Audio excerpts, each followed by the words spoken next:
Chapter 1 of Strategic Management, Creating the Competitive Advantages.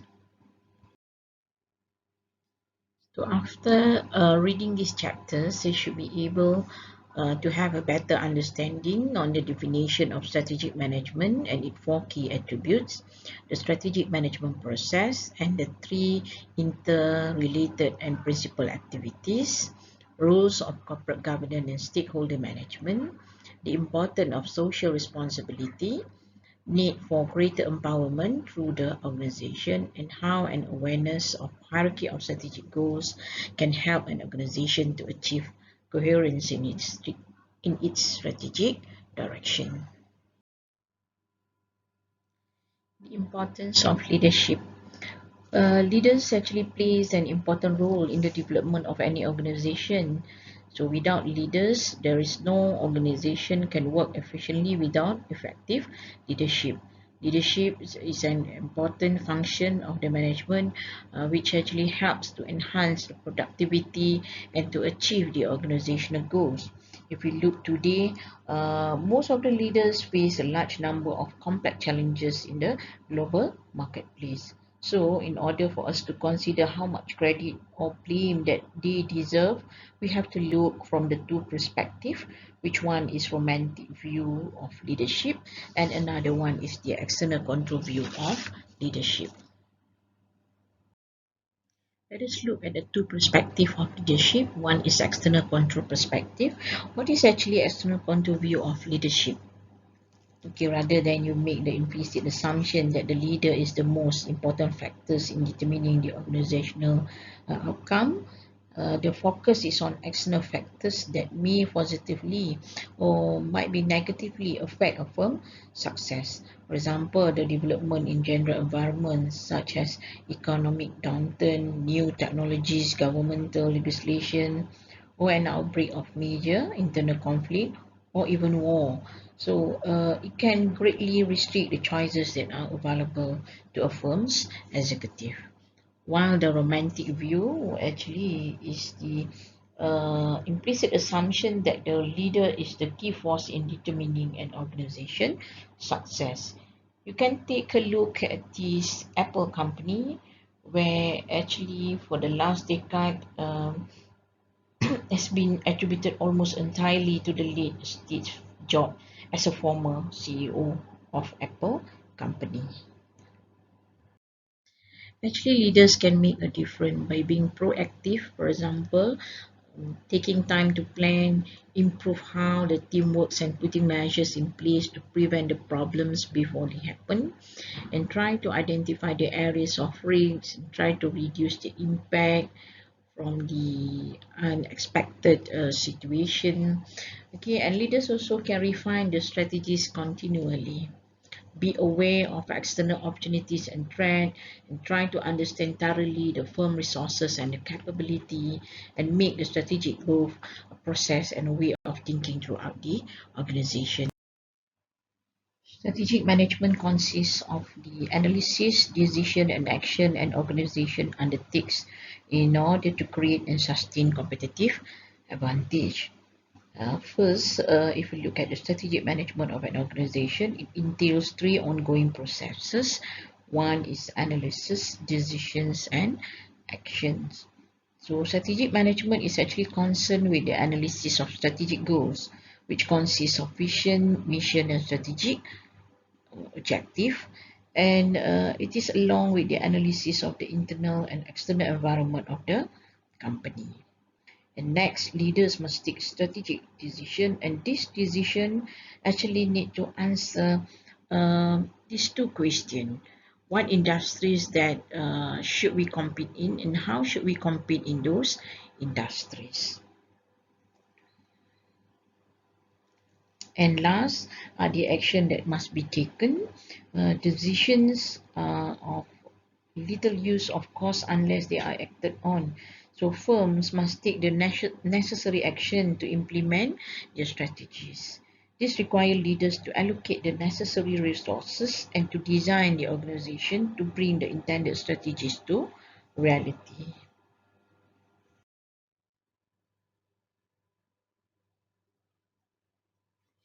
The two fundamental questions that the managers need to answer is actually how should we compete in order to create competitive advantages in the marketplace. Managers need to determine if the firm should position itself as the low-cost producer or develop products and services that are unique and will enable the firm to charge at premium, or should they do some combination of both. And another question is how can we create competitive advantages in the marketplace that are unique, valuable, and difficult for rivals to copy or substitute. This is important because in order for the company to sustain in the long run, so we expect that the product that going to be produced by the company should have a four criteria of the competitive advantage. So therefore, the managers or the leaders of the company have to think about the sustainability of the company, because to focus on the operational effectiveness is actually not enough to sustain a competitive advantage. Now we look at the four key attributes of strategic management. One is actually directed towards overall organizational goals and objective. So effort must be directed at what is best for the total organization, not just a single functional areas.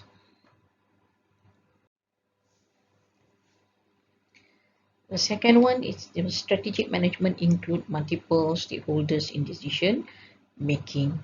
So stakeholders are those individual groups and organizations that have a stake in the success of the organization, including the owners, employees, customers, suppliers, the community at large, and so on. So managers will not be successfully if they focus on a single stakeholders only. The third one, strategic management require incorporating both short-term and long-term perspective. So managers must maintain both a vision for the future of the organization and also focus on its present operating needs. And the fourth one is involve the recognition of trade-off between effectiveness and efficiency. Some people say doing the right thing is considered effectiveness and doing things right is efficiency.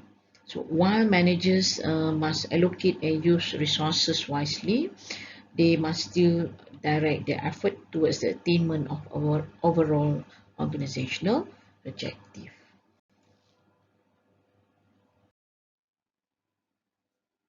Managers need to have ambidextrous behavior.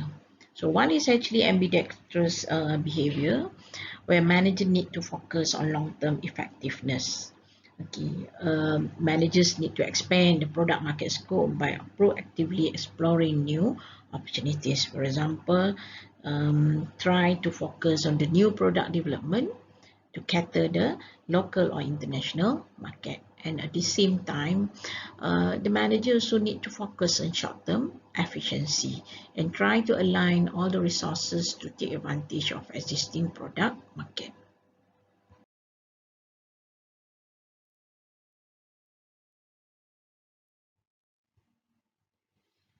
Intended strategy versus realized strategy. What is intended strategy? It is actually what the organization want to happen. It is the organization plan strategic choice, where the realized strategy is the strategy that actually take place. So the difference between the intended and realized strategy is more often than not the result of the way the intended strategy is implemented.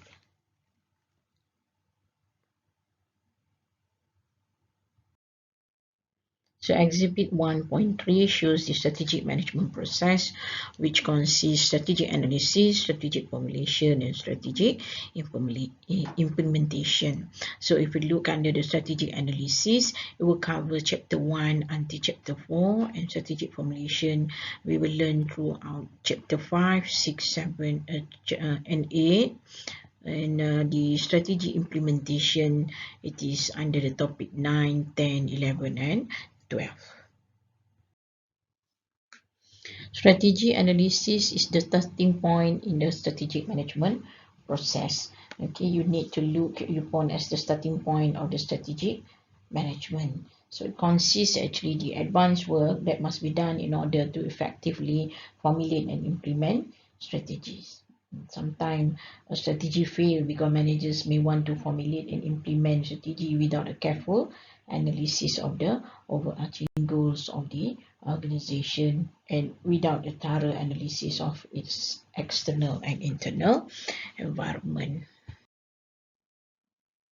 Under the strategy analysis, the analyzing organizational goals and objectives is very important, where here you create the vision, mission, and the strategic objective. And after that, you analyze the external environment of the firm. So as a manager, you must monitor and scan the environment as well as analyze the competitor. So what kind of environment that we are going to study? It is actually the general environment and the industry environment. So we are going to look in more detail in the later chapters. We need to assess the internal environment of the firm, where we have to study the strength and relationship among activities that constitute a firm value chain. Okay, so what we call it value chain analysis, and the analysis can uncover potential sources of competitive advantage. We also assess a firm intellectual asset, where here we need to look at the knowledge workers and other intellectual asset which drive competitive advantage and wealth creation. So network and relationship plus technology enhanced collaboration, accumulate and store the knowledge. So based on the strategy analysis, the strategy formulation is developed at several levels. So the first level, we looked at the business level strategy, which is actually in chapter 5, right? How we are going to compete in a given business to attain the competitive advantage. And chapter 6, the corporate level strategy, what business to compete in and how businesses can be managed to achieve synergy. So we are going to study the entrepreneurial initiative, how a business can create new value. So under the strategy formulation, formulating the business level strategies, so the successful firm develop basis for sustainable competitive advantage through the cost leadership strategy or differentiation strategy, or as well the focusing on a narrow or industry-wide market statement. And under the formulating corporate level strategy, the company need to address as a firm portfolio or a group of businesses. So what business or businesses should we compete in, and how can we manage this portfolio of businesses to create synergies? And under chapter 8, we are going to study the entrepreneurial strategy and competitive dynamic. So how do we recognize viable opportunities and how do we formulate effective strategies in chapter 8? Actually, the entrepreneurial activity aimed at a new value creation is a major engine for economic growth. So the initiative to succeed, viable opportunity must be recognized and effective strategy must be formulated. Finally, the strategy implementation involve ensuring proper strategic control and organizational design, so which include establishing effective means to coordinate and integrate activities within the firm as well as with its suppliers, customers and alliance partners. So actually leadership plays a central role to ensure that the organization is committed to excellent and ethical behavior. It also promote learning and continuous improvement and act entrepreneurially in creating the new opportunities. Please read on the following section, the role of corporate governance and stakeholder management. I think we have learned this earlier, so I'm going to skip this because we are going to again look at the corporate governance in chapter 9 later. So what I want to explain now is in another slide.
In ensuring coherence in strategic direction, the employees and managers must strive towards common goals and objectives. So by specifying desired result, it will become much easier to move forward. So normally employees and managers need to work together to achieve the common goals and the objective that are set by the organization. So if let's say no one's know what they want to achieve, then the individual would not have any idea of what to work towards. So normally the organization express the priorities through stated goals and objective that form a hierarchy of goals. Normally they will come up with a vision, mission, and the strategic objective. So if you portray this in the organizations, normally the employee and you as a manager will work together to achieve the common goal. So in order for what we call this strategic objective can be reliable or meaningful, so the strategic objective need to be able to be measured or specific, appropriate, realistic, and timely. We will look in more detail when we do our case study, and I would like to highlight a few important things in the organizational vision here, where vision is actually the description of what an organization would like to achieve or accomplish in the long term. And it is actually intended to serve as a clear guide for choosing current and future courses of action. So if you refer your textbook, okay, in page 24, please look at the few criteria or the vision sometimes fail for a few reasons, which is the work doesn't match the talk, irrelevant, not the holy grail, and too much focus lead to miss opportunity, and ideal future reconcile with the presence. Okay, and please look at the mission statement, where the mission statement actually differ from vision, where mission statement is actually encompasses the organization current purpose, basis of competition, and competitive advantage.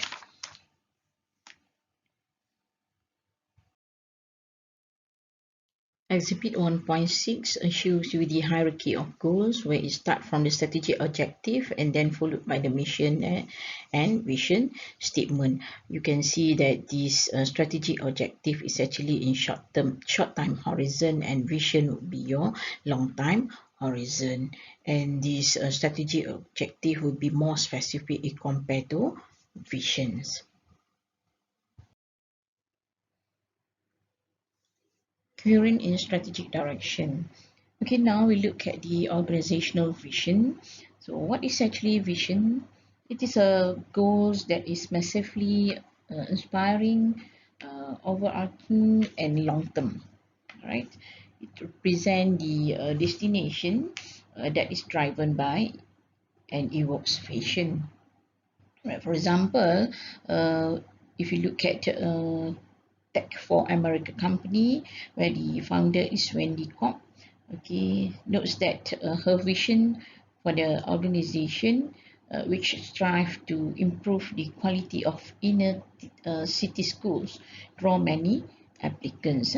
So we are looking for people who are magnetized to this notion, this vision that one day all children in our nation should have the opportunity to attain an excellent education. That is an example to the quotes of vision. If we look at the vision, normally leaders will develop and implement the vision. Okay, can be maybe can succeed or may not succeed. So it depends on whether or not is everything else happen according to an organization strategy. If you look at Hewlett Packard former CEO, Mr. Mark Hart, okay, humorously point out that without education, vision is just another word for hallucination, right? So another few vision, if you want to look, is Disneyland, for example. Okay, Disneyland quote that the vision is to be the happiest place on earth, right? Other than that, if you look at McDonald's last time, their vision is our vision to be the world's best quick service restaurant. Okay, so the vision statement actually must contain a slogan, diagram, or picture, whatever grabs attention the public, right? Clearly, we can see that vision statement are not a cure all. Sometimes they backfire and erode a company's credibility. Okay, if vision fail for many reasons.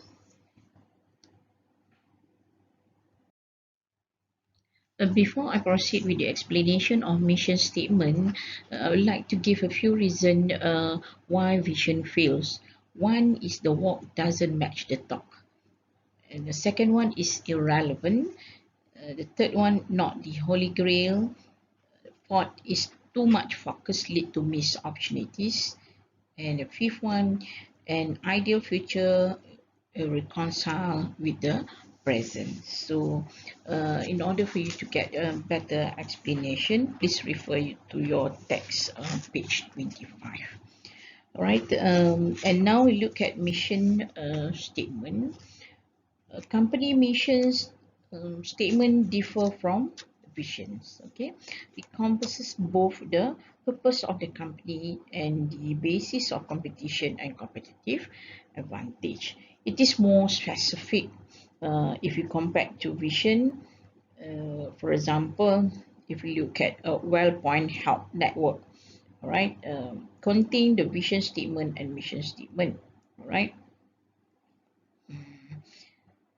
Where if we look at the statement of vision for health, well-point health network, vision is through a new generation of consumer-friendly product that put individuals back in control of their future. That is the vision statement for WellPoint, where the mission mention that or state that the WellPoint companies provide health security by offering a choice of quality branded health and related financial services designed to meet the changing expectation of individuals, families, and their sponsors throughout a lifelong relationship. So, if you look here, the mission statement, it is more specific, focus on the means by which the firm will compete, and it incorporates all the stakeholders management and communicate why an organization is special and different. Okay, and if you continue the next example, okay, or a reason why how to achieve the good mission statement. It is by addressing each principal theme that you must communicate why an organization is special and different, right? And this study should link the corporate value and mission statement with financial performance. Found that the most successful firms mention values other than profit. And the less successful firms focus almost entirely on profitability.